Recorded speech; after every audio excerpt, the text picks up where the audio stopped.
Hello group D aspirants. मेरा नाम अभिलाष है और मैं आपको अपना रिव्यू शेयर करना चाहता हूं। जो मैंने 27 नवंबर को सेकंड शिफ्ट में मेरा एग्ज़ाम था और उसमें मैंने मैथमेटिक्स का रिव्यू आपको बता दिया, रीजनिंग का रिव्यू बता दिया है। अब मैं आता हूँ जनरल साइंस पे, क्योंकि यही 3 सेक्शन ऐसे हैं जिसमें आपको मैक्सिमम स्कोर करना है।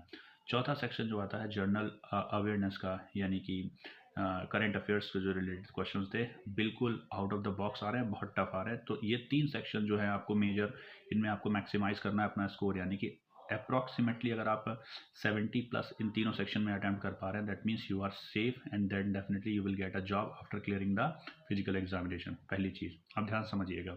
जनरल साइंस के सेक्शन की अगर हम बात करें तो physics is the maximum weightage that has been asked in railway examination group D, जो कि मैंने देखा है। मुझे ऐसा महसूस हुआ कि जो मैक्सिमम वेटेज है फिजिक्स में भी आप देखिएगा, लाइट चैप्टर जो है, ठीक है ना, लाइट रिफ्लेक्शन एंड रिफ्रैक्शन, उससे सबसे ज़्यादा क्वेश्चन पूछे गए हैं। तो पहला क्वेश्चन जो मुझे ऐसा लगता है इससे पूछा गया था रिगार्डिंग लेंसेज। तो लेंस का फार्मूला आप याद करके जाइएगा, मिरर का फार्मूला जो है आप याद करके जाइएगा। उसके बेस में न्यूमेरिकल्स आपसे पूछे जा सकते हैं।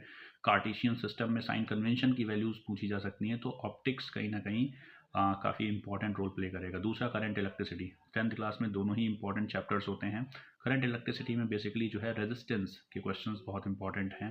रेजिस्टेंस का फार्मूला याद करके जाइएगा, सीरीज और पैरेलल कॉम्बिनेशन याद करके जाइएगा, थोड़ा उसके बारे में पढ़ के जाइएगा।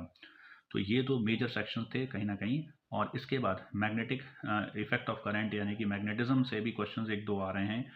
कहीं ना कहीं वो आपसे वो पूछ रहे हैं कि डायरेक्शन ऑफ मैग्नेटिक फील्ड, अगर कोई करंट कैरिंग वायर है तो उसमें डायरेक्शन ऑफ मैग्नेटिक फील्ड कैसी बनती है, मैग्नेटिक फील्ड क्यों ही बनती है, किस वजह से बनती है। तो मैग्नेटिक के जो जो फ्लेमिंग का लेफ्ट हैंड रूल है वो क्या है, ये थोड़ा बहुत पढ़ के जाइएगा, ओवरव्यू ले लीजिएगा। और जूल्स लॉ ऑफ हीटिंग कहीं ना कहीं ये भी इंपॉर्टेंट, I²RT, ये बहुत इंपॉर्टेंट रोल प्ले करेगा, थोड़ा देख के जाइएगा। ह्यूमन आई में डिसीज जरूर पढ़ के जाइएगा, मायोपिया, हाइपरमेट्रोपिया काफ़ी इंपॉर्टेंट है। आइज के पार्ट्स बहुत इंपॉर्टेंट है, कॉर्निया, रेटिना, ये सारी चीज़ें थोड़ा सा पढ़ के जरूर जाइएगा, इंपॉर्टेंट है, वेरी वेरी इंपॉर्टेंट। फिर जो सेकंड वेट है जो मुझे लगा जनरल साइंस में, वो था आपका बायोलॉजी। बायोलॉजी में कहीं ना कहीं सेल से क्वेश्चंस काफ़ी ज़्यादा पूछे जा रहे हैं, डेप्थ में पूछे जा रहे हैं। तो सेल के बारे में पढ़ के जाइएगा, सेल के पार्ट्स पढ़ के जाइएगा, power house of the cell, plasma membrane, ठीक है ना, सेल वॉल, ये सारी क्वेश्चंस आपसे डेफिनेटली कहीं ना कहीं एग्जाम में पूछे जा रहे हैं। इसके बाद टिश्यूज़ काफ़ी इंपॉर्टेंट है, कनेक्टिव टिश्यूज़ होते हैं, टेंडन्स क्या होते हैं, कार्टिलेजेस क्या हो, एवरीथिंग आप ढंग से पढ़ के जाइएगा, इंपॉर्टेंट है, क्लियर। इसके बाद जो है केमिस्ट्री में, इसके बाद जो लास्ट सेक्शन आता है आपका केमिस्ट्री। तो बायोलॉजी चूँकि मैं मेरा कहीं न कहीं थोड़ा वीक पॉइंट है, तो बायोलॉजी में मुझे ऐसा लगता है कि बहुत ज़्यादा डेप्थ में छोटी-मोटी चीज़ें पूछी जा रही हैं जो मुझे नहीं बन रही थी, सो मैंने अटेम्प्ट नहीं किया। इसके बाद केमिस्ट्री में आते हैं, तो केमिस्ट्री में मेटल्स एंड नॉन मेटल्स काफ़ी इंपॉर्टेंट है।